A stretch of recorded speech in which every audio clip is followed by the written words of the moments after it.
नमस्कार, मैं ओमशील और आप देख रहे हैं वाईबीएन बिहार झारखंड। मोकामा में बवाल थमने का नाम नहीं ले रहा है। दुलारचंद हत्याकांड के बाद लगातार वहां पर सियासत गरमाई हुई है, आरोप प्रत्यारोप की राजनीति हो रही है, लेकिन इस पूरे मामले में सिर्फ दो नाम निकलकर सामने आ रहा है।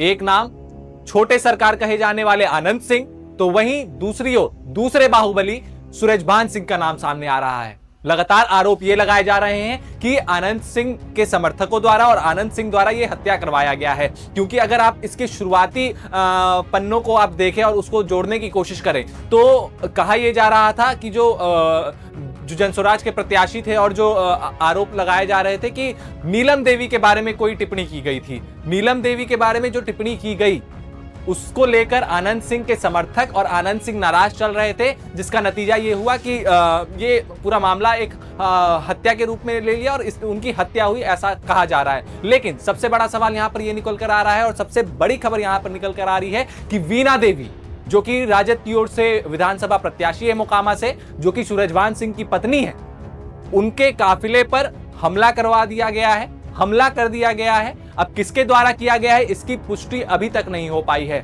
लेकिन जिस तरीके से वो हमला करवाया गया, गाड़ियां क्षतिग्रस्त हुई हैं और कहीं ना कहीं अब सवाल ये उठ रहा है कि क्या वीणा देवी भी उसमें घायल हुई हैं, इसकी पुष्टि अभी तक नहीं हो पाई है। लेकिन सबसे बड़ा सवाल यही है कि क्या इस तरीके की घटना ठीक चुनाव से पहले, आपको बता दें कि ये घटना तब की है जब दुलारचंद की जो पार्थिव शरीर की जो पोस्टमार्टम की जा रही थी, उसके वापसी के दौरान ये पूरा घटना घटा वीणा देवी के साथ और उनके गाड़ी पर हमला किया गया। लेकिन सबसे बड़ा सवाल यही है कि अगर सूरजभान सिंह पर आरोप लग रहे हैं तो सूरजभान सिंह का कहना है कि ये हमने नहीं करवाया, आनंद सिंह ने करवाया है, तो आनंद सिंह की ओर से सूरजभान सिंह का नाम लिया जा रहा है। लेकिन सबसे बड़ा सवाल कि आखिर इसका दोषी कौन है, आखिर ये किसके द्वारा करवाया गया है। देखिए, अभी थोड़ी देर पहले जिस तरीके से आनंद सिंह का भी रुख देखने को मिला, आनंद सिंह ने भी एक शिकायत दर्ज करवाई है। अब शिकायतें दर्ज की जा रही हैं, क्या वो अपना पलड़ा झाड़ने के लिए शिकायत दर्ज करवाई जा रही है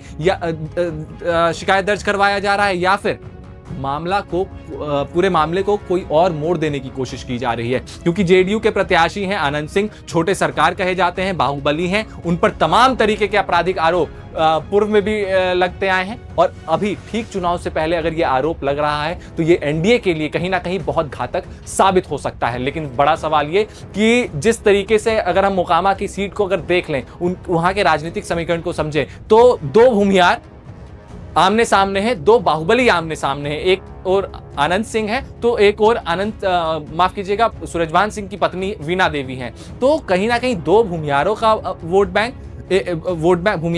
बैंक थोड़ा स्प्लिट होगा और बाहुबली हैं तो उनका वोट बैंक वो अलग से लेकर आएंगे। लेकिन जो जातीय समीकरण बन रही है, अगर हम बात करें सहनी वोट्स की और जो अति पिछड़े वर्ग की वोट है या फिर यादवों की बात कर लेते हैं, तो वो वोट कहीं ना कहीं महागठबंधन को मिलता हुआ दिख रहा था।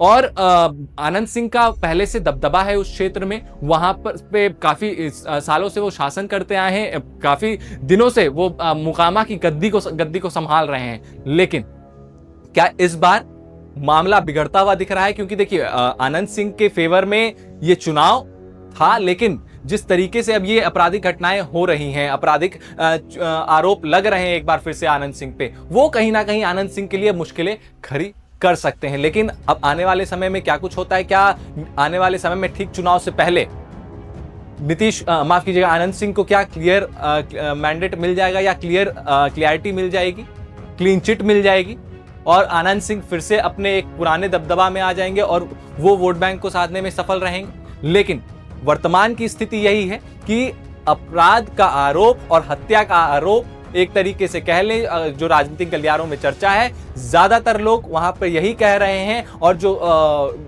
परिवार भी है जिनका हत्या हुआ है, उनका परिवार भी यही कह रहा है कि ये आनंद सिंह द्वारा और आनंद सिंह के समर्थकों द्वारा करवाया गया है। तो अगर ऐसा करवाया गया है और अगर इसकी पुष्टि हो जाती है तो कहीं ना कहीं ये एनडीए के लिए बहुत बड़ा प्रश्न चिन्ह बन जाएगा इस चुनाव के लिए। क्योंकि एक तरफ जहां एनडीए साफ आपराधिक छवि वाले व्यक्ति को चुनाव में लाने की बात करती है, चुनाव लड़वाने की बात करती है, तो वहीं अगर आनंद सिंह एनडीए के तरफ से और जेडीयू के टिकट पर वो चुनाव लड़ रहे हैं तो कहीं ना कहीं एनडीए पर सवाल खड़ा होगा। प्रधानमंत्री भी ये कहते हैं कि वो अपराध के खिलाफ जीरो टॉलरेंस की नीति अपनाएंगे। नीतीश कुमार का भी यही रहता है, लेकिन नीतीश कुमार आनंद सिंह पर जितने भी मुकदमे हैं उन सबको दरकिनार करके उनको अपने पार्टी का प्रत्याशी बना देते हैं। तो बहरहाल अब क्या कुछ होता है इस चुनाव में, आने वाला वक्त बताएगा। आपको ये वीडियो कैसा लगा? वीडियो को लाइक करके चैनल को सब्सक्राइब करके जरूर बताएं। नमस्कार।